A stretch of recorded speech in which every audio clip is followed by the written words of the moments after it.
Сайн бацгааны хүндэт үзэгчтэй та бүхэнд өдрийн мэнд хүргэе. Тэгэхээр өнөөдөр гамшигын үед бид нар бэлэн үү гэдэг сэдвээр хилцүүлэг зохион байгуулахад бэлэн болсон байна.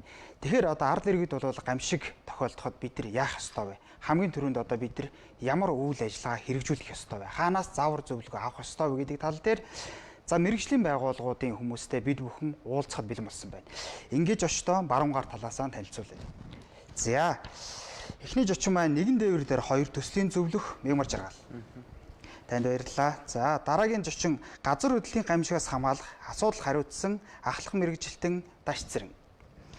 Хот байгуулалт, барилга орон сууцчлалтын яамны барилгын материалын бодлого зохицуулалтын газрын дарга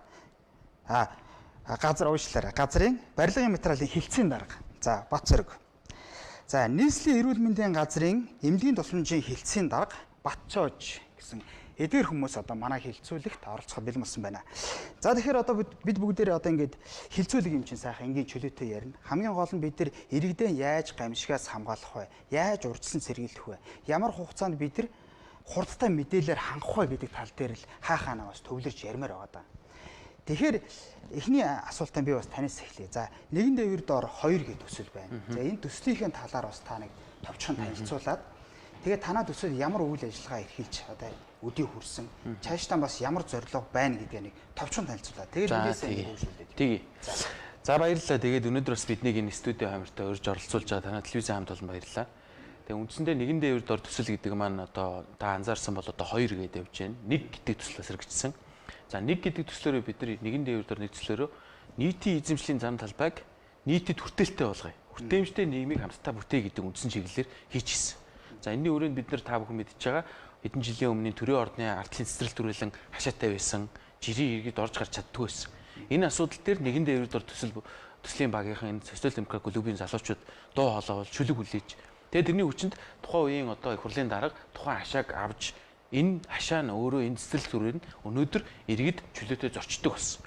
Энэ бол ингээд иргэний нийгэм шийдвэр гаргах төвшөнд бодиттой нөлөөлөл үзүүлж байгаа импакт өгсөн энэ үйлдэл гэж харж байгаа. Тэгээ энэний хүрээнд бид нэгэн дээвэр дээр 2 гэдэг зүйлийг хийх зөв юм байна. Тэгээ өнөөдөр та дөнгөсөө хэллээ гамшигын үед бид нар яах вэ? Гамшиг дундаа бид нар илүү газар хөдлөлтийн гамшигын үед бид нар яах вэ гэдэг асуудлыг хөндөж байгаа. Газар хөдлөлтийн гамшиг. Та бүхэн мэдж байгаа Туркийн газар хөдлөлт дөнгөж саяхан л болсон. Тухайн үед 2 сар шуураад ярилцаал өнөөдөр хинч тэр тухай санахгүй байна. Дөнгөж сая ихэд Вьетнамд те тэгээд ингээл дэлхийн олон газар гамшиг болж байгаа боловч бид нар харамсалтай нь хизээч бид нар тохиохгүй юм шиг цаг хугацаа өнгөрөөсөр байна.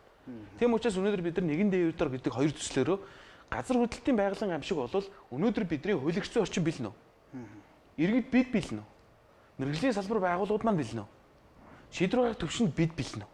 Гэт ингээд тал бүрийн оролцоотой энэ бэлэн байдлаа хэрхэн хангах вэ гэдэг асуудлыг хөндөж байгаа. Тэгээ тэр дундаа өнөөдөр бас нэгэн дээвэр дор төслөө бид нар онцгой байдлын ерхий газартаа хамтраад хэрэгжүүлж байгаа. Бодиттой биднэрт энд нийцсэн бэлтгэл ажлын бас төлөвлөгөө бодиттой хийх санаачлага, бодиттой хийх ажлуудтай ингээд өнөөдөр явж байгаа. Тэгээ хилцүүлгийн явцад бас энэ ажлууд маань юу аах вэ? Ямар ажлууд хийх вэ гэдэг талаар мэдээлэл өгөөд явъя гэж бодож байгаа. Онцгой байдлыг төлөөлж ирсэн хүнээс асууна. Ер нь одоо бид нар чинь одоо би бол одоо сонсоход бидэрт бага хэмжээний газар хөдлөлтүүд бол маш их явдаг гэж тий. Тэгэд энэ бүхэн нэгдээд ирвэл яах вэ гэж тий. За та нөгөө Туркийн жишээг хэллээ. Мэдээж Туркид бол нөгөө чанаргүй барилга асар их нөлөөлсөн шүү дээ одоо тэр. Хүний амь эрсдэх тийм үү, эд хөрөнгө эрсдэхэд. Тэгэхээр онцгой байдал энэ дээр яг ямар чиглэлийг барьж ажилдаг вэ? Тэгээд дээрээс нь та бүхэнд бас нэг тодорхой бүтэц одоо гамшигаас урьдчилан сэргийлэх бүтэц байна шүү дээ, тийм үү? Тэр энэ бүтцийн талаар. За баярлалаа. Та бүхэнд энэ өдрийн мэндийг хүргэе. За онцгой байдлын байгууллага гамшигаас хамгаалах, за үйл ажиллагаа урьдчилан сэргийлэх, эрсдлийг бууруулах арга хэмжээг бол жил болгон иргэн аж ахуйн нэгж, за төрийн бас байгууллагууд дээр бол тогтмол зохион байгуулж байгаа. За яг газар хөдлөлтийн гамшиг болсон тохиолдолд яах вэ гэд за байгууллага болгон мэдээж гамшигаас хамгаалах төлөвлөгөөтэй. За энэ бүхнийг бол төлөвлөгөөний дагуу бол бид бүхэн бол тодтогоод за гамшигаас хамгаалах команд штабын сургууль, бэлэн байдлын үзлэг. За энэ дадлага сургуулийн үеэр бол тухайн байгууллага иргэн аж ахуйн нэгжийн гамшигаас хамгаалах төлөвлөгөөг бол жил болгон тодтогоод явж байгаа. Мөн гамшигаас урьдчилан сэргийлэх, эрсдлийг бууруулах аяныг зохион байгуулж байна. Сургууль улсын хэмжээнд за жил болгон зохион байгуулдаг газар хөдлөлтийн гамшигаас урьдчилан сэргийлэх таниулах өдөр гэдэг та бүхэн мэдж байгаа. Энэ бүгдийг бол жил болгон уламжлал болгон зохион байгуулагдаад хавар 5 сар явж байна те 5 сар болгон зохион байгуулагдаад. За мөн одоо та бүхэн анзаарч байгаа манай захирам сайтад байршилсан байж байгаа соёлын байгууллагаас сар бүрийн сүүлчийн 7 хоногийн пүрэв гаргийг бол энэ аян за 3 чиглэлээр бол за иргэн аж ахуйн нэгж хуулийн этгээдийн бэлэн байдлын шалгах хуудас, хяналтын хуудас, за аюулгүй өрх гэд байж байна. За мөн бусад байгууллагуудтай хамтарсан гэдэг ингээд 3 чиглэлээр та бүхэн оруулан ингээд бас өрхийн аюулгүй байдлаа шалгаач. Энэ нь өөрөө ямар учиртай юм бэ гэхээр та өнөөдөр газар хөдлөлтийн гамшиг за бусад гамшиг тохиолдсон үед авч хэрэгжүүлэх арга хэмжээ тий бас анхны шатны суур мэдэгдэхүүнтэй байх хэрэгтэй юм шүү гэдэг чиглэлийг бол бас иргэд олон нийтэд бас ойлгуулах үүднээс бол энийг бол үе шаттайгаар бол зохион байгуулалт явж байгаа. Тий. Яг үе шат гэсэн дээр би энэ эрүүл мэндийн салбарыг төлөөлж ирсэн хүнээс асуух гээд байна. Та бүхэн одоо яг эрүүл мэндийн чиглэлээр үйл ажиллагаа явуулахад за одоо жишээ нь за одоо муугар утгад гамшиг төртөчлээ тийм яавал одоо хурдан шуурхай арга хэмжээ авах вэ? За нөгөө олон нийтийн байгууллага ялангуяа энэ хүү одоо төслийн талаар ярьж штэ тий. Тэгэхээр энэ төслийн нэгжүүдтэй та бүхэн уялдсан ийм тодорхой агс дэвшилтэй ажил ямар ажил нэрлэж болох вэ? Одоо шууд нэр дүрдээд нэрлэе гэвэл. За ер нь бол олон нийтийг хамарсан юм газар хөдлөлтийн гамшигын үед бол эрүүл мэндийн байгууллага яалтч чухал нэг бүрэлдэхүүн хэсэг байдаг. За энэ утгаараа эрүүл мэндийн байгууллага нийслэлийн эрүүл мэндийн газар түүний харьяа байгууллага ер нь эрүүл мэндийн байгууллага өөрөө бэлэн байдлын үеийн төлөвлөгөө гаргаад тодтогоод бэлэн байдлаа хангаа явдаг. Гэхдээ гол санаа зовж бол энэ ч өөрөө газар хөдлөлт олон хүн хамарч байгаа шүү дээ. Гинтийн маш богино хугацаанд болж байгаа. Энэ үед хамгийн түрүүнд очиход одоо хүн хүчний хувьд одоо бүрэн хангалттай байж чадахгүй юу гэдэг асуудал тулгарч байгаа. Жишээ нь одоо сургуулийн орчинд ярий те. Жишээ нь одоо сургууль дээр 1000, 2000, 3000 хүүхэд ингээд сурч байгаа. Газар хөдлөлт магадгүй нэрвэтлэхэд тухайн агшинд тэр хэмжээний хүмүүс богино хугацаанд одоо цугларч тусламж үйлчлэг үзүүлж чадчихэв нүггүй юу? Яг ингээ үзэх юм бол энэ өөрөө тухайн байгууллагад ажиллаж байгаа насанд хүрсэн буюу одоо энэ багш нар бас энэ дээр оролцох хэрэгтэй болчихдог. Тэгэхээр мэргэжлийн байгууллага бол бэлэн байдлаа хангаа явж байгаа ч гэсэн үүнээсээ гадна тухайн олон нийтийг хамарсан байгууллагад ажиллаж байгаа хүмүүс одоо эрүүл мэндийн анхан шатны иргэний хувьд одоо анхан шатны тусламж үйлчлэг үзүүлэх чадварыг сурах бол шаардлагатай. Ийм асуудал. За яамыг төлөөж ирсэн хүнээс судалгаа л асуун да. Ер нь одоо та бүхэн энэ дээр ямар судалгаа одоо хийсэн бэ? Одоо жишээ нь ингэж штэ. Газар хөдлөлтийн эрсдлийг бууруулах гэж ярьж байна тийм. Тэгээ бид нар бууруулна гэдэг энийг зөндөө ярьцсан тийм. Тэгтэл яам дээр ийм тодорхой судалгаатай тодорхой төлөвлөгөөтэй явж явах хэрэгтэй. Нөгөө эрэм бэлэх тийм, дистраалах тийм. Энэ бүх юм чи одоо ямар шатанда яаж явдаг вэ? Энэ тал дээр та нэг дэлгэрүүлээд ирнэ. За окей. За хэдэн тоо хэлье гэж бодож байна тийм. За жишээлбэл улсын хэмжээнд нэг 130 мянга орчим барилга байгууламж байна. За үүнээс бол Улаанбаатар хотод бол 12 мянга 90 барилга байгууламж. За орон нутагт бол 117,910 ширхэг барилга байгууламж байж байгаа. За эдгээрээс бол бид нэр газар хөдлөлт төсвөртэй төсвөргүйгээр нь судалгаа хийх юм бол маш их хөрөнгө шаардна. За тийм утгаараа бид нэр 2002 оноос өмнө баригдсан эхний ээлжний 7631 барилга байгууламжийг хамруулж гаргаад за энэ болохоор олон нийтийн зорилттой орон сууц, за сургууль, цэцэрлэг, эмнэлэг энэ чиглэлийн барилга байгууламжууд ингээд байж байгаа. За ингээд 7631 барилга эхний ээлжинд 2002 оноос өмнө баригдсан гэдэг нь болохоор нөгөө төмөр бетон каркасгүй, угсармал хийц технологитой одоо өрг бүтээцтэй иймэрхүү барилга байгууламжны дийлэх нь хамрагдаж байгаа. За эдгээр барилга байгууламжууд хамгийн түрүүнд газар хөдлөлт болоход бол маш их эрсдэл үүсгэж байна гэж үзээд за ингээд 7631 барилга байгууламжаа ингээд гаргаж ирээд үнээс бол Улаанбаатарт 1844 барилга нь Улаанбаатарт байж байгаа.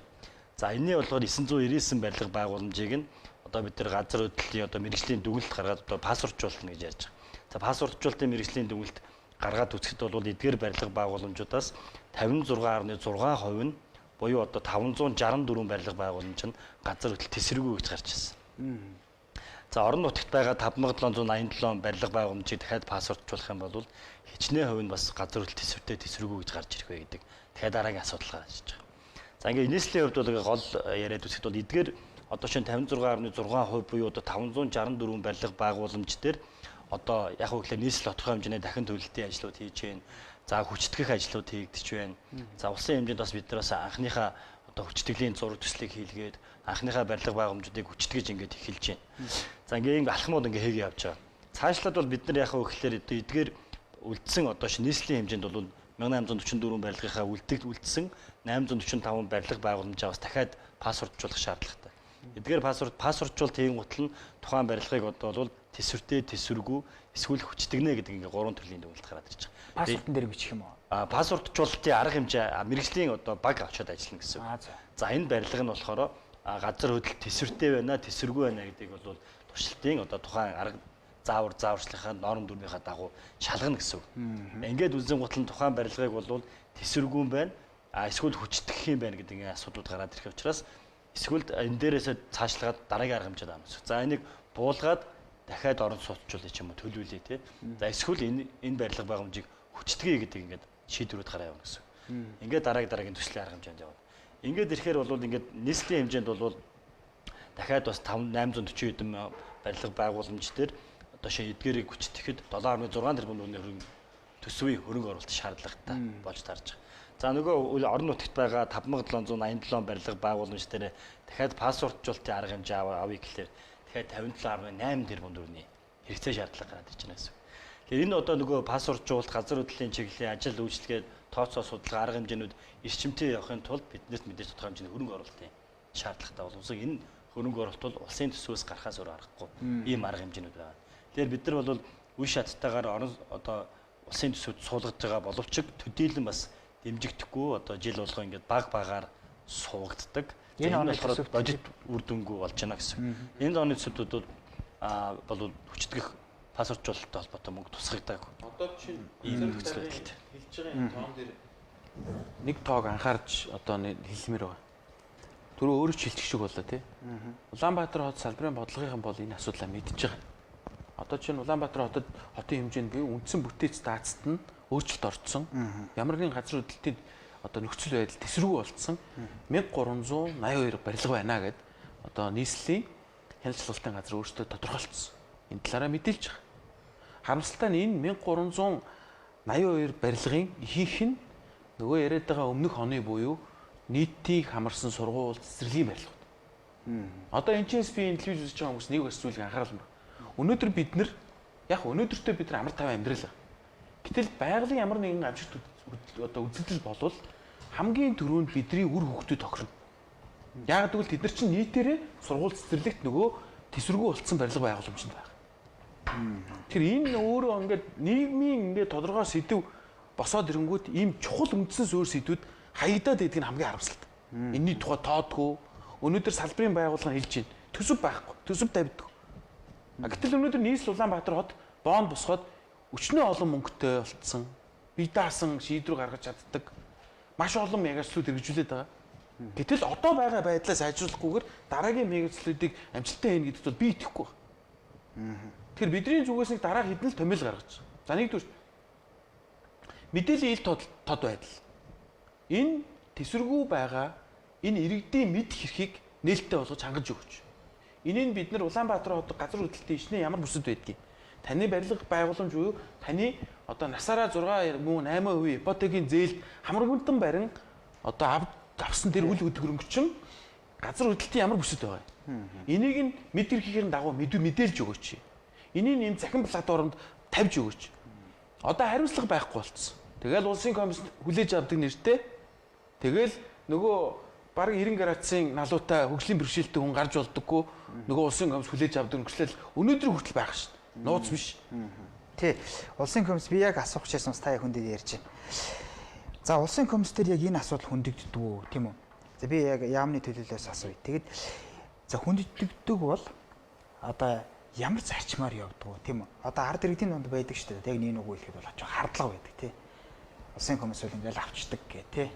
Тэгэхээр энийг ер нь хэр найдвартай ер нь шалахгүй. Одоо Эстоны ипотекийн зээлэнтэй ингээд нэг 20 30 жил ингээд төлсөн чинь дараагаар нь тий. Тэр 20 30 жил төлж явах явцад асуудал үүсвэл эргэн бий тоохрох гээд байдаг, тий. Тэр энэ талаар. За газар хөдлөлт төсвөртэй төсвөргүй асуудал бол одоо чихэн баригдаж байгаа барилга байгууламж төр эхлээд зурцлаас эхэлнэ. За зурцлал нь тухайн газар хөдлөлийнхаа тухайн орон нутгийнхаа газар хөдлөлийн бичлэн муучлалынхаа зураглалаас хамаарат 7 баал байна уу, 8 баал уу, 9 баалын бүст хамаарч байна уу гэдгийг шалтгаалаад тухайн барилга 7 баалд одоо төсвөртэйгээр ч юм уу 8 баал төсвөртэйгээр баригдаж эхэлнэ. За ингээд тухайн барилга баригдаад тухайн 8 баллынхаа одоо шаардлагыг хангах одоо зур төслийг идэж штэ. За энд бол 1200 тонн орчим арматур орно гэдэг те. За ингээд тухайн одоо шин 8 баллын төсвөлтийг хангахын тулд материал нь нэгдүгээрт нөгөө ГОСТ стандарт, GB стандарт, ISO стандартуудаа хангасан ийм материал орох ёстой. За ингээд материал нь чанаргүй орох юм бол энэ барилга анханасаа тэр хүлээж авах комисс дээр очихоосоо өмнө чанаргүй барилга очих, одоо хүлээж комисс дээр очих ийм шаардлагууд нөхцөлөд үүснэ гэсэн. За комисс бол яадаг вэ гэхээр тухайн барилга байгууламжийн үед зохиогчийн хяналт, захиалагчийн хяналт, гүйцэтгэгчийн хяналт, хөндлөнгийн хяналт, мэрэгжлийн байгууллагын одоо хуучны мэрэгжлийн хяналтын хяналт. Тий. Одоо бид нар шинээр оруулж зохицуулж байгаа зөвлөх үйлчлэгийн хяналт гэдэг. Энэ олон хяналтууд хийгдсэн байна уу? Тухайн хяналтууд дээр тавигдсан өгсөн үүрэг даалгаврууд биелсэн байна уу? Тэгээ мөн ил талд ажлын актууд гэж. Одоо нөгөө комисс болохоор хамгийн сүүлд гоё заслаж чимэглэл гоё болцсон багт нь очдог гэдэг асуудлууд яриад.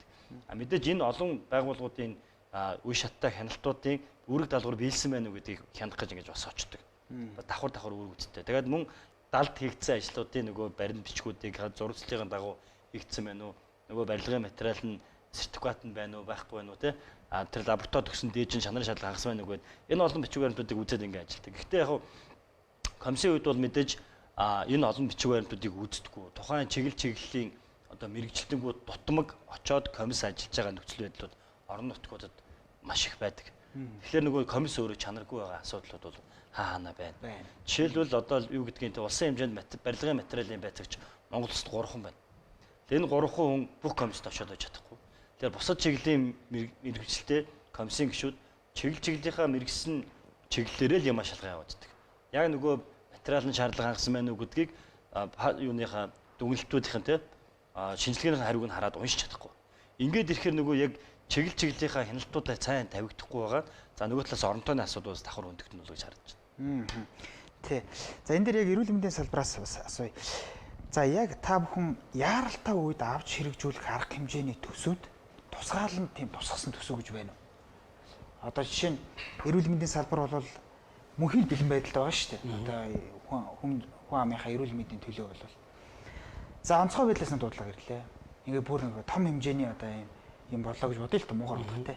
Тэгэхээр тэрэнд зориулсан ингээд яг бэлэн юм төсөөлдөг ер нь. Манай эрүүл мэндийн салбар 2021 оноос хойш гүйцэтгэлээр санхүүж байгаа юм. Тийм гүйцэтгэл сан. Тэгэхээр ер нь бол тухайн тохиолдол дээр суурилж санхүүжилтээ хааж байж байгаа. Ийм асуудал гарвал тухайн үеийн төсвөр батлагдаад явна гэсэн. Нэгсэндээ тэн дээр аймаг дүүргийн онцгой комисс ажиллана, нийслэлийн онцгой комисс уралдана. За энэ дээр нийслэлийн цаг дарга дөөрөө нийслэлийн шуурхай штабын даргын хувьд өөрөө гэсэн төсөвтэй байгаа. Тэрнээсээ нөөц хөрөнгөөсөө шийдвэрлэх боломжтой. Яг эрүүл мэндийн байгууллага дээр бол тийм төсөв бол байхгүй. Эрүүл мэндийн байгууллагууд хэвийн үед 50 байх үед харин гамшиг хэрвээ тохиолдвол гэдэг нөхцөлтөөр торог төхөөрөмж хүн хүчнийхэн бэлэн байдлыг ер нь хангаад бэлэн байдлаа хангацсан байх хэвээр. Тохиолдол гараад тухайн төсөв мөнгө хэрвээ нэмэлтээр хэрэгтэй байх юм бол улс орон нутгийн төсвөөс засаг даргын нөөц хөрөнгөөс асуудал шийддэг. Түрүүний барилгын яамныхан бас яриад байна тий. Миний хувьд бас өнөөдөр энэ чинь илүү иргэдэд төлөөлж тий.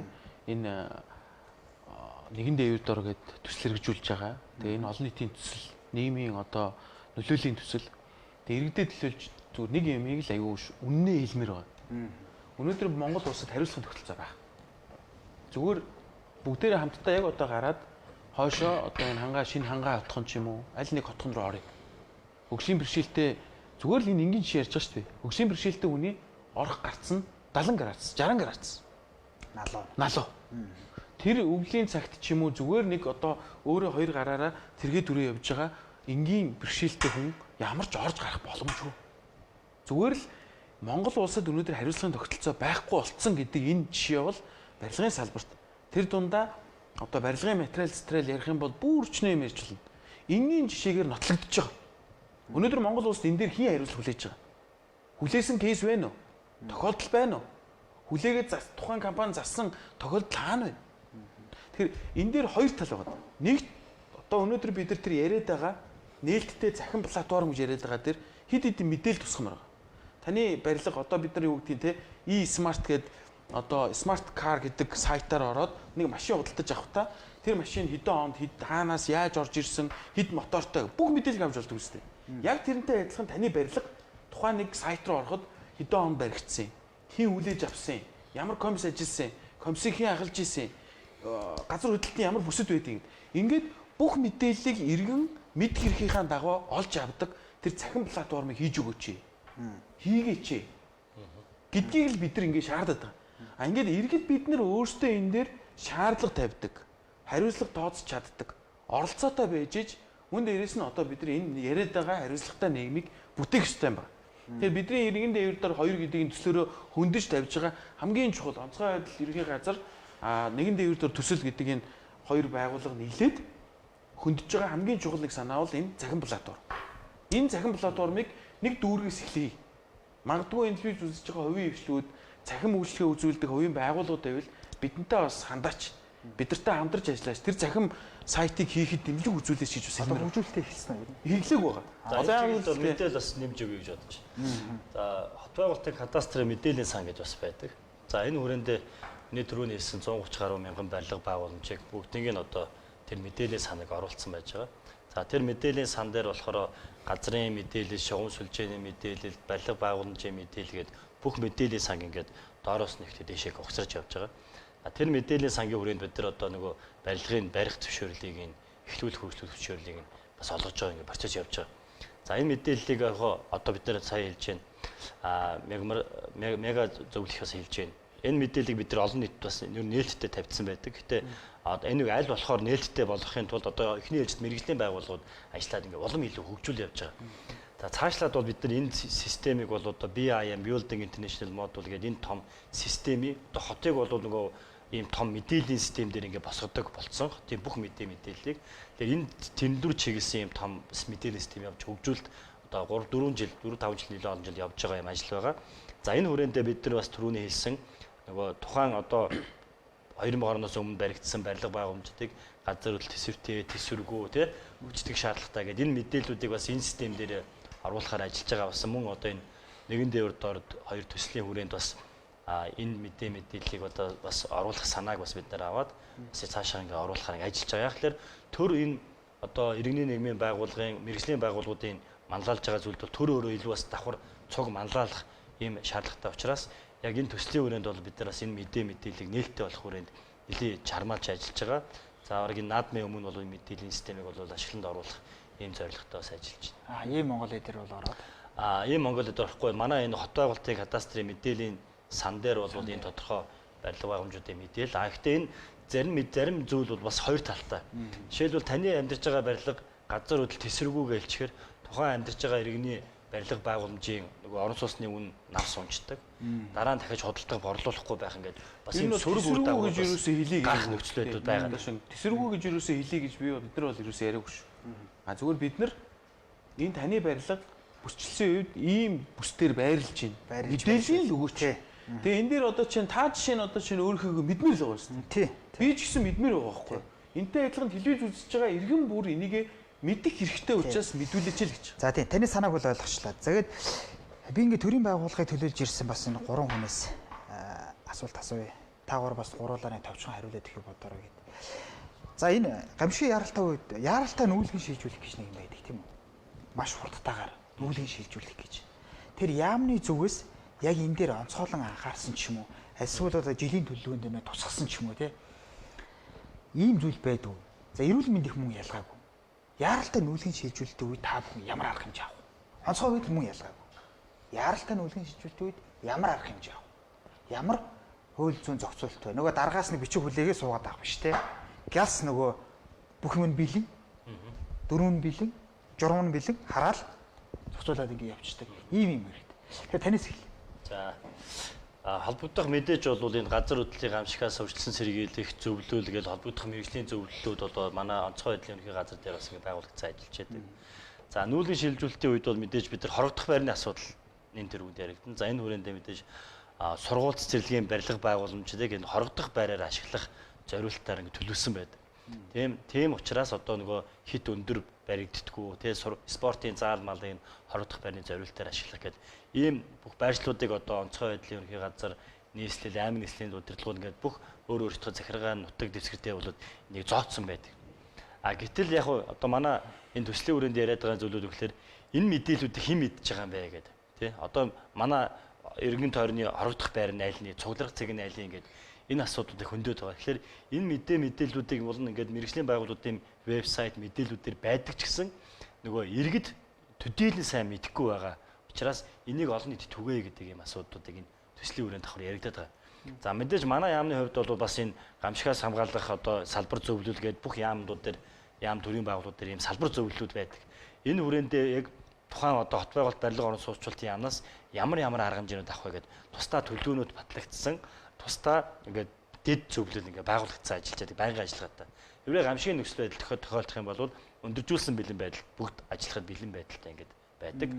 Дэлгэрэнгүй судалгаанууд бол нэлээд маш сайн гаргацсан, мэдээллийн сан дээр төвлөрүүлсэн байдаг. За эрүүл мэндийн чиглэлээс нь. За эрүүл мэндийн байгууллага бол мөн яг нэг бүрэлдэхүүнд нь орж явдаг. За эрүүл мэндийн байгууллагын хувьд ямар оролцоо байх вэ гэхээр нүүлгэн шилжүүлэлтийн үе гэхээр ер нь олон хүн цугларна. Олон хүн цугларна. Тэгэхээр номер 1 асуудал мэдээж эрүүл мэндийн тусламжуулалтыг үзүүлэх байна. За түүнээс гадна олон хүн цуглархаар ярих вэ? Ер нь олон хүнийг хамарсан, олон хүний цугларлыг дагаад ер нь халдвар төвчм гарах эрсдэл өндөр байдаг. Ер нь байгалийн гамшиг газар хөдлөлтийн үед бол ус бохирдох ч юм уу, цэвэр усын нөөцийн асуудал, хүнсний асуудал, тэргээд халдвар төвчний асуудлууд гардаг. Тэгэхээр энэ халдвар төвчний үед энэ халдвар төвчнөөс урьдчилан сэргийлэх энэ тандалтын арга хэмжээг мөн давхар хийж явдаг. Тэгэхээр яг нүүлгэн шилжүүлэлт гар бие оролцохоос илүү тэр хүмүүсийн бас эрүүл аюулгүй байх бэлэн байдал дээр нь хангаж илүү эрүүл мэндийн байгууллага ажилладаг байна. За онцгой байдлаас. За нийслэлийн засаг даргын 2022 оны захирамжаар бол за төр орон байраар бол нийт 344 барилгыг бол томилгож өгсөн байдаг. Энэ дотроо бол зочид буудал, цэцэрлэг, сургууль, за гамшиг тохиолдсон үед танай барилгыг төр орон байраар ашиглана. Ингээд бүр заагаад өгч гисэн. Түрүү ярьсанчлан тэр төр цугларах талбай гэж байгаа. За нийслэлийн иргэдийн төлөвшөлт хурлын тогтоолоор баталдаг. За өнөөдрийн байдлаар бол 242 байршилт гэж байгаа. За энэ маань бол байршлын хувьд бол та бүхэн анзаарч байгаа бол янз бүр байна. За зарим нэг жижигхэн талбай тий. За зарим нь бол томхон хөл бөмбөгийн сургуулийн хөл бөмбөгийн талбай гадна ч гэдэг юм уу. За хэрвээ яг бодит нөхцөл байдал дээр гамшиг тохиолдсон үед бүгдээрээ тэнд цугларвал за түрүүний эрүүл мэндийн салбарын хэлсчлэн за багтаамжийн хувьд бол харилцаа адилгүй. Талбай хэмжээний хувьд бол. Тэгэхээр бол энийг бол цаашид нийслэлийн зүгээс за мөн аймаг нийслэлийн за засаг дарга нарын зүгээс бол энэ тэрхэнд бол анхаарах шаардлагатай гэж би зөвхөн бол үзэж байгаа. Өөрөөр хэлбэл цааш нь нэмэгдүүлэх тэр нь өөрөө зүгээр нь энгийн талбай байх ш. Аюулгүй байх. Тэ? Барилга байгууламжаас зайтай тодорхой хэмжээнд бас тэ ийм талбайг бас бүрэн томилгож өгсөн талбайг бол бас төр цугларах талбайгаар бол тийм Сүхбаатарын талбайд орсон байдаг шүү дээ. Одоо энэ асуудал дээр нэг юм хоёр үндэс асуудал биднээс үндэд байгаа. За нэгдүгээр гэх юм бол өнөөдөр төр зогсох талбай гэж ярьж байна. Энийг мэдж байгаа хүн байна уу? Тэмдэглэгээ байдгийг. Тэр тэмдэглэг нь бүрэн бүтэн биш. Зарим дүүргүүд дээр байдаггүй. Тэгээ бидний зүгээс юу гэж уриалж байгаа гэхээр онцгой байдлын ерхий газар болон тухайн дүүрэг болон захирал засгийн байгууллагууд ядаж энэ тэмдэглэгээ тавиач. Тэмдэг тэмдэглэгээ нийтэд хинч хараад ойлгомжтой байдлаар тавиад өгөөч гэдгийг нэг шаарч. Хоёрт түрүүн бас би мэдээлэл авч ирсэн Улаанбаатар хотод одоо та жишээ нь асууя л да. Саяхан нэг онцгой байдлын өдөр тохиогоод нийтийг амарсан юм дууд тохиод угарлаа шүү дээ. Тань сонсогдсон уу? Сонсогдсон шүү дээ. Бид гардаг шүү дээ. Гардаг, сонсогдсон. Зарим маш олон хүмүүс сонсогддог. Маш олон хүмүүс гараагүй. Сүхбаатарын талбай дүүрээгүй. Нөгөө драмын театрын уртлын талбай дүүрээгүй. Энэ юу гэлдэж байгаа юм гэхээр Улаанбаатар хотод энэ нийтийг амарсан гамшигын үед дууд тохио ямар нэгэн мэдээ өгөх тэр хэрэгсэл хангалтгүй байна гэж. Судалгаан дээр үзэхэд судалгаан дээр үзэхэд Улаанбаатар хотод одоо ийм нутаг дэвсгэрийг хамарсан ийм одоо шигүү амьдарч байгаа нутаг дэвсгэрт ойролцоогоор 1500 орчим дууд тохионы одоо дид станц гэх юм уу дууд тохио гаргадаг цэгүүд байж иж хүн болгонд тэрийг мэдих сонсох нөхцөл нь бүрдэх юм билээ. Харамсалтай нь Улаанбаатар хотын хувьд одоо 60 ширхэг байдаг. Зөв үү те? Би тэгж ойлгосон. 60 ширхэг байдаг. Тэр 60-ийн ихэнх нь бас ажилддаг байна. Одоо бид нар онцгой байдал маань төсөн мөнгө байхгүй гэдээ тэрийг үнэл хэлж байгаа. Тэгэхээр бид нар ямар шийдэл гаргаж байгаа вэ гэхээр энийг хамтдаа шийдье. Ерөөс хүн болгоны гар утсанд тэр онцгой байдлын дууд тохио ямар нэгэн системгүйгээр шууд дуурдаг тэр нөхцөлийг үүрэн телефонуудтай хамтарч хийж Соос тохоо. байгаа. Ерөөсөө соос тохог. Тэгээд одоо бид нар харилцаа холбооны зохицуулах хороогоор дамжуулаад Монгол улсад үйл ажиллагаа явуулж байгаа үүрэн телефоны газрууд руу уриалга гаргаж байгаа. Хамтдаа бүгдээрээ нийгмийн харилцаа хүлээгээд хүн болгоны гар утсанд тэр аюулгүй байдаг тэр дохиог авчиа. Тэр дохио одоо дуурах системийг энэ үүрэн телефоны байгууллагууд маань хийгээч. Яг энэ асуудлыг нэгэн дээвэр хоёр гэдэг төслийн хамт олон санаачлаад Монгол улстай хийж байгаа. Ядаж бид нар онцгой байдлынхаа сургалт судалгааны төвд очиж сургалтын суусан. Тэгээд сургалтын суугаа явж байгаад ер нь онцгой байдлын үед амьд гарах хугацаа бол 30 секунд гэж. Ерөөсө 30 секундэд таны одоо тусгай самбаа нөхцөл байдлыг зөв дүгнж үнэлээд одоо мэдээллийг маш хурдан аваад тусгай самбаа гарвал та амьд гар. Тэр 30 секунд. Тэр энэ 30 секундыг цаг алдалгүй мэдэх эрх байна шүү дээ. Шийдвэр гаргал. Тийм үстэй. Иргэд бүгдээрээ тэрийг чин амьд гармаар байна шүү дээ. Энэ нөхцөл байдлаар хин хангаж өгч дээ. Уулнал төр хангаж өгч. Тэгэхээр бид нар энийг гар утсанд нь аваач гэж байгаа. Тэгээ энийг маань бас телевиз үзэж байгаа өрн телефоны операторууд, харилцаа холбооны зохицуулах газар, за улсын онцгой комисс гэж байдаг. Тэгээ энэ хүмүүс сонсож байгаа бол энэ санал санаалахад маань хамтарч ажиллаач. Дэмжээч. Бид нар маш бодиттой санал тавьж байгаа байхгүй. Ерөнхий ерөөсөө яриаггүй. Тэр энэ санал санаалахыг гаргаад ингэ явж байгаа. Тэгээ онцгой байдлын ерөнхий газартайгаа хамтраад төсвийн мөнгийг одоо заавал тэр хуучин технологид зараал те хуучин дахиж нэг тэр дуу гаргадаг төв байгуулах гал ямар шаардлага вэ? Хүн болгон гар утстай. Тий. Бодиг хэд гар утстай ойрхон аппликейшн бол. дээр зангид тах хэрэгтэй. Өө чи аппликейшн хэрэггүй юм байл. Ерөөсөө энэ сүлжээл орж байгаа бол соос тохиог ерөөсөө тэр нөгөө одоо үүрэн телефоноор дамжуулаад автоматар дуурах тохиргоо боломж бусад олон улсад байдаг. Одоо жишээ нь энэ дээр ярихад Япон улс жишээ нь яг ийм байдлаар онцгой байдлын дууд тохиог ашигладаг. Утсан дээр нь ингээд асч ундраад нөгөө тохиоо дуурдаг. Тэгээ энийг Монгол улс бид нар хийх ёстой байна. Ийшээ шилжих ёстой байна. Бид нар заавал хөгжлөөс хоцрогдмол гэж энэ одоо хүртэл хоцрогдмол байдалтайгаа байгаад тахсгүй юм байна. Бусад орны одоо болж байгаа бүтэж байгаа сайхан туршлагыг аваад хэрэгжүүлэх ёстой байна гэдгийг л хэлж байгаа. Та тэр бас нэг хөгжлийн бэрхшээлтэй ирнгээд дурдлаа. Хүүхэд хөгшчүүд гэж дурдлаа. Тэгэхээр танай төслийн хамт олон ер нь энэ дэр сургалт одоо судалгааны чиглэлээр ямар ажлууд хийж байна? За баярлалаа. Бас та бидний бас гол хийж байгаа асуултын ажлыг ярьлаа тий. Тэгээ бид нар энэ нэгэн дээвэр дор төслөөр өнөөдрийг хүртэл та бүхэн Facebook бүгдээр үзэж байгаа. Facebook-ны дэвшилтэд социал демократ клуб гэдэг пэйж хуудас байгаа. За энэ пэйж хуудас болон онцгой байдлын ерхий газрын пэйж хуудасаараа дамжуулаад яг энэ онцгой байдлын үед бид нар яах вэ гэдэг контентуудыг бэлтгэж гаргаж байгаа. Тэгээд тэр контентороо дамжуулаад олон нийтэд нөлөөлөх, зөв мэдээлэл хүргэх, тэгээд шийдвэр гаргах төвшөнд болон энтэй холбоо хамгаалалт бүхэн ажилтг хүмүүст нөлөөлөх зорилготой энэ нөлөөллийн айныг хийж байгаа. Тэгээд энэ дээр бас өнөөдөр бас онцгой байдлын ерхий газрын төлөөлөл маань ирсэн байгаад бас хэлэхэд одоо бидний энэ төсөл төр маш одоо уяатан ойлгож тэгээд энэ онцгой байдлын үед бэлэн байх, газар хөдлөлтийн үед бэлэн байх асуудлыг олон нийтэд сурталчлах тал дээр манай онцгой байдлын ерхий газар хамтарч ажиллаж байгаа. Тэгээд онцгой байдлын ерхий газрын хамт олондоо бас баярлалаа гэж хэлмээр байна. За яг өнөөдөр өглөө бид нар чинь онцгой байдлын үед одоо хувь хүмүүс хэрхэн бэлэн байх вэ гэдэг сургалтын суулаа. Тэгээд миний хувьд одоо чинь хувьдаа аранзалгүй л байсан байхгүй юу. Гэтэл өнөөдөр бид нар энэ онцгой байдлын сургалтанд сууж, онцгой байдлын зөв чиглүүлгэнд хамрагдсанараа ядаж л онцгой байдлыг үүсгэхэд хүн болгон аранзалтай байх хэрэгтэй байна. Ядахтаа нэг 2 хоног хоол хүнстэй, эм тариатай, дулаан хувцастай байх хэрэгтэй байна. Тэр нь айл бүрт, иргэн бүрт цаанаа бэлэн байх хэрэгтэй байна. Энгийн зүйлсийг сурж авч байгаа байхгүй юу.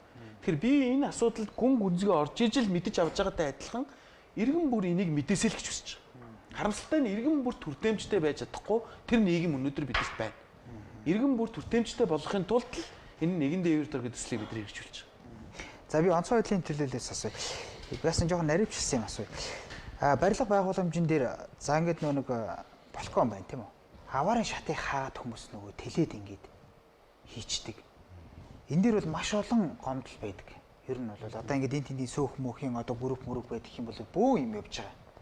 Тэгэхээр энэ дээр тодорхой арга хэмжээнийг зайлшгүй авах шаардлагатай байгаад байна л та. Тэгэхээр хуулийн хяналтын байгууллагаас ирсэн бол би бас асуух байсан. Тэгэхдээ ер нь энийг яаж шийдэх вэ? Ер нь зүүн ер нь яах ёстой юм? Зүүн нь бол мэдээж иргэдийн боловсруулах ёстой. За би тэрийг л ойлгоцсон. За таны асуусан таны түрүүний та бас тэр газар хөдлөлтийн тохиолол гэд бас юм ярьж байна. За тэр утсанд суулгадаг асуудлыг бас хөндөж байна. За тэр бол зайлшгүй бас цаашид ер нь явандаа бас зайлшгүй утсанд бас суулгах юм бол бүрэн боломж бололцоо нь бол манайд бол байгаа гэж харж байгаа. Бид бүхэнд бол хамтын ажиллагааны хүрээнд бусад байгууллагуудтай хамтарч ажиллах. Газар хөдлөлтийн мэдээллийг бол та бүхэнд бол за Mongolia-гаар дамжуулж та бүхэн мэдж байгаа. Гар утсанд мессежээр ирдэг. Тэ? Энэ бол мэдээлэл, ерөнхий мэдээлэл. Тэр нь түүнтэй адилхан яг энэ Япон улсад болж байгаа газар хөдлөлт боллоо гингүүд тэр тухайн иргэний хувь хүний гар утсанд дуурдаг шиг ийм тохиолдол. За цамхагийн асуудлуудыг бас ярьж байна. Зарлан мэдээллийн цамхаг. За түрүүнд тоо дурдж байна. За бас тоотой хэд байгаа эдэргээ за дуурж байгаа сонсогдохгүй байгаа гэдэг дээр бол за барилга байгууламжийн те одоо энэ олон барилга байгууламжийн хоорондын зай нэгтршилтэй холбоотойгоор бол за зарим газараа сонсогдоод зарим газараа сонсогдохгүй байгаа ийм тохиолдлууд бол байгаа. Хаасан. Тий хаасан. Энэ бүхний үүднээс бид бүхэн бол онцгой байдлын байгууллага өөрсдийн пэйж хуудасаараа дамжуулж цаг заадаг гэж байгаа. 16 цагт дуурна шүү. 3 удаа дуурна гэдэг тий. Эхний тохиогоор яах юм, 2 дахоор яах юм, 3 дахаар яах юм гэдэг. Ингээд бүр тодорхой хэмжээнд ингээд бүр заагаад өгч байгаа. Ягаад тэгэхээр таны дөрөвний хэлсэнчлэн зарим газар сонсогдохгүй байна гэдэг байдаг шүү дээ. Тий. Энэ мэтлэг. Цаашдаа бол энийг бол за дөрөвний хэлсэнчлэн бол нэмэгдүүлэх бол зайлшгүй шаардлагатай. Орчин үеийн тэгнэ. Гэхдээ онцгой байдлын байгууллага аль болох сүүлийн үеийн орчин үеийн дэвшилтэд те олон улсад сүүлийн үед ямар дэвшилтэт технологиг энэ гамшаас хамгаалах үйл ажиллагаанд нэвтрүүлж байна. Энэ бүгдийг бас судалж боломж бололцоогоор бас үйл ажиллагаанд яг өнөөдрийн байдлаар ашиглаад явж байгаа. Миний түрүүний байрны асуудалтай батгаа. За таны түрүүний хэлсэнчлэн за яг тулгамдж байгаа асуудал. За энэ дээр бол аймаг нийслэлийн онцгой байдлын байгууллага за галт төмөр гамшаас хамгаалах байцаагч нар бол үе шат арга хэмжээ авалт авч ажилладаг. За энэ дээр бол мөн энэ дээр зайлшгүй нэг анхаарах зүйл бол сөөхийн байгууллага. Тухайн байгууллагыг хариуцж байгаа сөөх. Тэ? Манайхан бол одоо дийлэх тохиолдол байж байгаа. Та бүхэн чинь сөөхүүдээр сургалж явдаг юм гэж тойрч. Сөөхүүдээр за байцаагч нараар бол үе шаттайгаар бол явдаг. За төлөвлөгөөт бас хян шалгалт байж байгаа тий.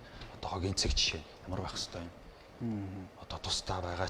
За зарим нэг нь бол одоо байрны дотор орцны хажуу талаараа та бүхэн мэдж байгаа тий. Ийм тохиолдол байгаа. Энэ бүхэн ингээд ялгаатай. Энэ бүгдээр бол үе шаттайгаар ингээд бүр хян шалгалтыг бол хийгээд явж байгаа. Тэр аюулгүй гарцны асуудал бол байж байгаа. Манайхан балкон дээр аваачаад хураачдаг. Энийг бол сөөхийн байгууллага тий.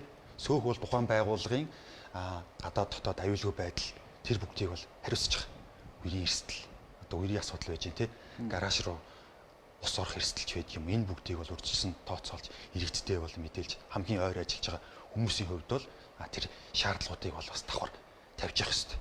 Энийний хүрээнд бол бас онцгой байдлын байгууллагч гэсэн үе шаттайгаар улиралтай холбоотойгоор урьдчилан сэргийлэх, сэрэмжлүүлэх мэдээллийг бол та бүхэнд иргэд олон нийтэд бол шуурхай мэдээлж байгаа. За одоо цаг үеийн байдалтай холбоотойгоор хоёрын төмөр байж гэн тий.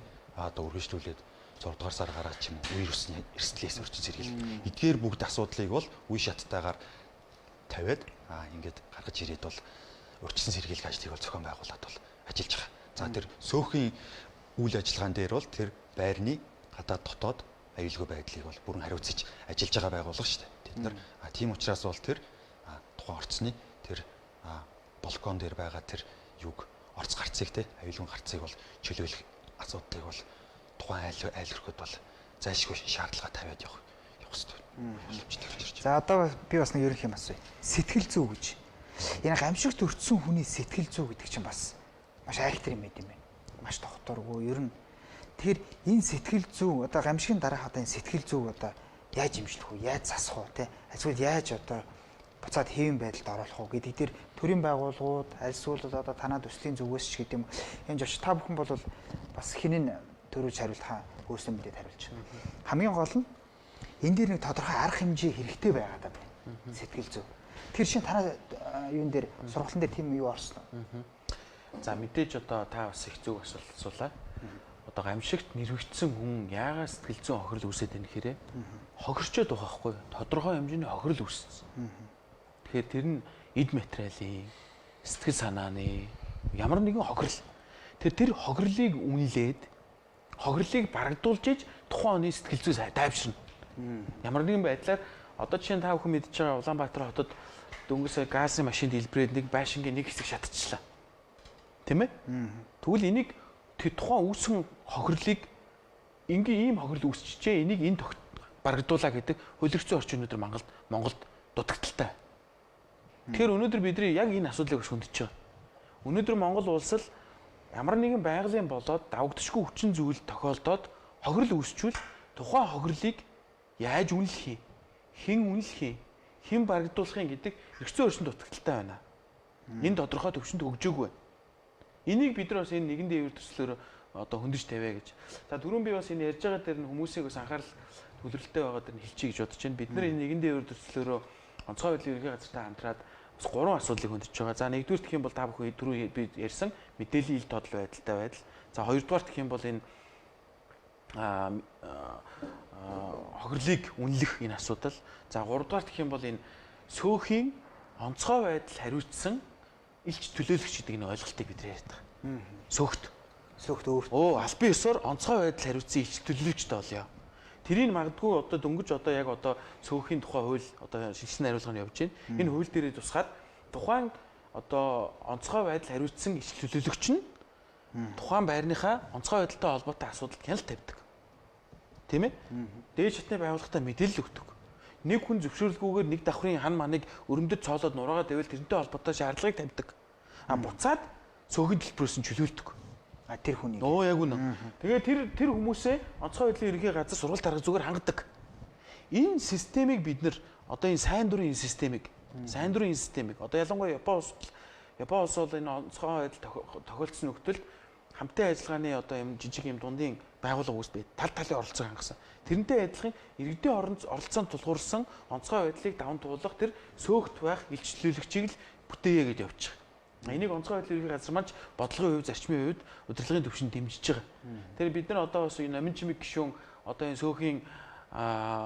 сөөхтэй холбоотой хууль эрх зүйн орчинтой холбоотой шинжилгээг санаачлаад яриад нийгэмд шүүлүүлэг явж байна. Бид нар бас амин чимэг гишүүний ажлын албанд бас саналаа аман байдлаар тавьсан байж байгаа. Шаардлагатай бол бас амин чимэг гишүүн маань телевизийг үзчихвэл хүлээж авч бидрийг уулзаач. Биднэрт бодит гарц шийдэл санаа байна. Энийг эрх зүйн төвшөнд нь бас тусгаж өгөөч гэдэг энэ телевизээр дамжаад хүсэлтэд хэлмээр. Ингээд одоо дараагийн зүйл бол мэдээж таны энэ гар утсанд хүн болгонд байгаа энэ гар утсанд хүүхдэд хүртэл байна шүү дээ. Энэ гар утсанд тэр онцгой байдлын тохиог л аваач. Нийтээрээ тэр эрсдэлт үйл ажиллагаа боллоо гэхэд аврагдах боломжоо нэмье л гэж. Ингээд ийм тодорхой хэдэн одоо энэ санаачлагыг харгацсан явж байгаа гэдэг бас телевизээр дамжиж хэлмээр. Тий. Гэхдээ энэ дээр бас нэг асуудал бас гарч ирэх гэдэг юм л да. Гар утсан дээр мэдээлэл очно. Сүлжээ гэдэг нэг асуудал байна. Интернет холболт гэж нэг асуудал байна тий. Хөдөө орон нутаг гэж асуудал байна тий. Бүр газар доогуур одоо Туркид бол тэгсэн байлээ шүү дээ. Бүр одоо хичнээн шимэдрийн доор орцсон. Ямар сүлжээ байхгүй тий. Тэгэхээр иймэрхүү бас шийдлүүдийг давхар бодохгүй бол тийм. За мэдээж одоо юу гэдгийг нэг юм хийгээд нөгөө юм ин үүсгэж бол мэдээж яриаггүй. Одоо уучин уламжлалт одоо манай онцгой байдлын ерөнхий газрын авч хэрэгжүүлж байгаа тодорхой арга хэмжээнүүд. За дээрээс нь одоо явж байгаа тэр дуу тохио гэдэг энэ зүйлүүдийг бид сайжруулах хэрэгтэй. Гэхдээ сайжруулна гэдэг маань байгаа зүйлээ илүү сайжруулад дараагийн төвшөнд дэвшиж гараал гэж. Боломжоо нэмэгдүүлье. Одоо бид нар ганц юмд найдаад хүн амьдраад идэггүй шүү дээ. Тэрнтэй адилхан амьд гарах боломжоо нэмэгдүүлье гэдэг энэ зарчмыг л ярьж байгаа. Мэдээж та түрүү ярьж байгаа одоо Туркийн жишээн дээр бол мэдээж гамшиг тохиолдсны дараа тэр хүмүүс тэр доор хэдэн метрийн гүнд сүлжээгүй хямрал тохиолдсон байж тээ. Гэтэл бидний энэ яриад байгаа юм чинь яг гамшиг болохыг урдчилж тэр тооцоолт төхөөрөмж за боллоо шүү гэд тэр гамшиг конопт дарах тэр агшинд давхар энэ систем маань л ажилдаг байгаа ч гэж. Давхрын харилцаа холбооны системээ ажилуулъя, оролцоог нэмэгдүүлэе л гэж. Энийг бол одоо энэ бизнес хийж байгаа байгууллагууд бол би бол зүгээр дуртай хүлээж авах гэж бодож байгаа. Энэ бол дан ганц миний асуудал биш байхгүй. Тийм учраас бид нар энэ төслөө нэгэн дээвэр дор гэж нэрлэдэг байгаа. Бид нар яг үнэндээ Улаанбаатар хотод гэлтгүү Монгол улсын хэмжээнд дэлхийн нийтээр ярил нэгэн дээвэр дор л амьдарч байгаа. Нэг л зингэр дэлхийтэй. Тэгээ энэ ч юу гэдгийг та зайсанд амьдарч гэнэ үү, долоон буудалд амьдарч гэнэ үү, бэлгэд амьдарч хамаагүй шүү дээ. Бид нар нэг л яг гамшиг болвол биднэрт үүсэх эрсдэл аюул нь ижлэх юм баггүй юу? Би мөнгөтэй төрхтэйгээд гамшигаас хамрагддаг ойлголт байхгүй шүү дээ. Хамрагддаг бол тийм. Энийг ийм л үзэл санаа. Нийслэлийн эрүүл мэндийн газрыг төлөөлж ирсэн үнээс асуух. Энэ нийслэлийн төсөв дээр бол за нийслэлийн эрүүл мэндийн газар бол нийслэлийн юм ч тийм үү? Одоо нийслэл одоо засаг даргын харьяанд юм тийм үү? Тэгэхээр засаг даргын зүгээс бол одоо энэ чанаргүй барилга ялангуяа одоо энэ одоо юм маш тийм ойролцоо зайтай гудмууд төр байдаг шүү дээ. Тэгэд энэ бүх юм дээр ингээд анхаарал хандуулдаг. Гэхдээ яг эрүүл мэндийн чиглэл дээр та бүхэн тэр онцгой байдал дээр хэрэгэлдэг шиг техник хэрэгслүүд байдгүй. Одоо жишээ нь худалдаад авсан техник хэрэгслүүд гэсэн үг шүү дээ. Бүр яг онцгой байдалд хэрэглэх. Онцгой байдалд бол одоо нэг шатмат одоо юу гэдэм байгаа шүү дээ. Яг тэр шиг эрүүл мэндийн байгууллага. Яг юм төсөвт суулгаад худалдаад авсан. Тим техник хэрэгслүүд байна уу юу? Тийм техник хэрэгсэл байхгүй. За ер нь бол манай юун дээр Яг зориулсан тийм техник хэрэгсэл байдгүй. байхгүй. Төрийн тусламжийн машины хүртээмжийн асуудал бас чухал гэдэг. За төрийн тусламжийн төвийн стандартаар бол ер нь бол 10,000 хүн ам тутамд нэг төрөний машин байгаар зохицуулсан байдаг. За нийслэл Улаанбаатар хот бол нэг сая 600,000 хүн амтай гэж тооцох юм бол одоо манай нийслэлд нэг 160 техник 160 төрөний машин байх ёстой. Ийм байж ер нь бол альва дуудлаганд хүртээмжтэй хурдан шуурхай очих ийм асуудлыг ер нь ярих боломжтой байна. Гэтэл өнөөдрийн байдлаар бол манай нийслэлийн төрийн тусламжийн төвд маань нэг 90 гаруй 92 машин л байгаа. Тэгэхээр ер нь бол тэгээ энэ өөрөө парк шинжилтийн асуудал яригдана. Тодорхой хугацааны дараа ашиглалтын хугацаа яригдана. Тэгэхээр төрийн тусламжийн машины хүртээмжийн асуудал өөрөө маш чухал гэдэг манай нийслэлд. Би ингээд тодруулаад дахиад асууя. Та бүхэн нэр гүйцэтгэлээр санхүүжүүлнэ гэж явж байгаа. Энэ дээр ер нь цаашд одоо энэ бид бүхний яриад байгаа энэ иргэдийн гамшигаас урьдчилан сэргийлэх тал дээр хүндрэл үүсэх үү? Альсвал бол улам нээлттэй болох. Би бол яг нэг үг хэлэхэд хүндрэл үүснэ гэж хараад байна. Одоо эрүүл мэндийн байгууллагууд татвар, даатгал, цалин майлин гэд бүхий л асуудлууд ер нь хүндэрсэн шүү дээ. Энэ гүйцэтгэлээ санхүүжүүлнэ гэдгээс чинь болж тээ. Тэгэхээр цаашдаа энэ онцгой байдал энэ дээр илүү хүртээмжтэй ажиллах хоёр. Яг энэ бол яг өнөөдрийн сэдвээс жоохон хол асуулт. Яг би зүгээр нийгмийн бас хүлээлт юм. Гэхдээ ер нь бол яг гамшигын үед бол энэ бол гүйцэтгэл хамаарахгүй улсын төсвийн шууд нөөц хөрөнгөөр асуудал явна шийдэгдэн гэсэн үг. За барилгын төлөөллөөс. За барилгын яам бол мэдээж одоо төр бодлого боловсруулнаа гэж байна шүү дээ. Төр бодлогоо авч хэрэгжүүлж явнаа гэж тэгж байгаа тийм. Тэгэхээр та бүхэн одоо ингээд төслийнх нэг сонслоо онцгой байдал ингээ эрүүл мэнд. Ингээд нэг базаад нэг юм дүгнэлт хэлье тийм үү. Ер нь энэ хүмүүсийн ирж байгаа санаачлагуудыг ингээд нэгдсэн байдлаар ингээд маш хурдтай шийддэг л юм тогтолцоог иргэд та бүхнээс хүсэж идэг шүү дээ. За яг өдөр платформ одоо захим юм байршуулах ойлгож байна. Гэхдээ нэг юм сайдын нэг шууд тушаалын юм бас байх хэрэгтэй байдаг байхгүй. Одоо шууд ажлын албач гэх юм уу.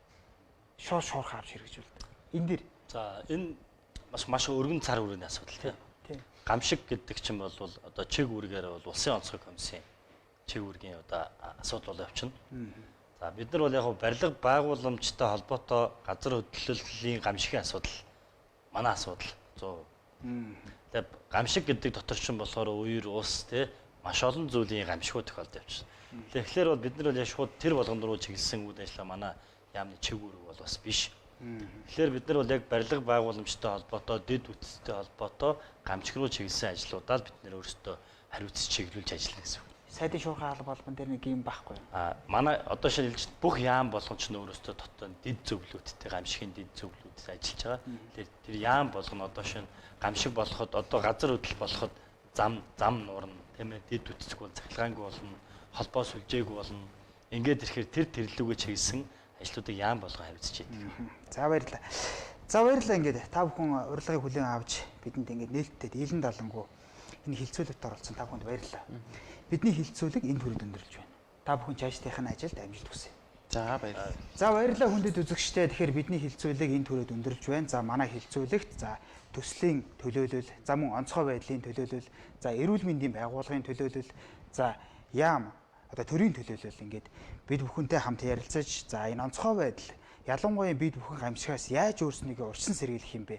Бидний үр хүүхдүүд мэдж байгаа юу? Альсвал бидний хөгшин настай эмээ өвөө нар одоо энэ гамшигын дуу тохиог ажилуулах, альсвал утсан дээр соос тохио ирэхийг бид нар бас анзаарч харах ёстой тийм үү? Таны хэлсэн дээр ийм мэт маш олон асуудлууд байна. Тэгэхээр энэ бүхнийг базааж бид бүхэн өнөөдөр энэ хилцүүлгийг хийхийг хичээлээ. Ингээд анхаарал тавьсан та бүхэндээ баярлалаа. Та бүхний цаашдын ажилд амжилт хүсье. Баярлалаа.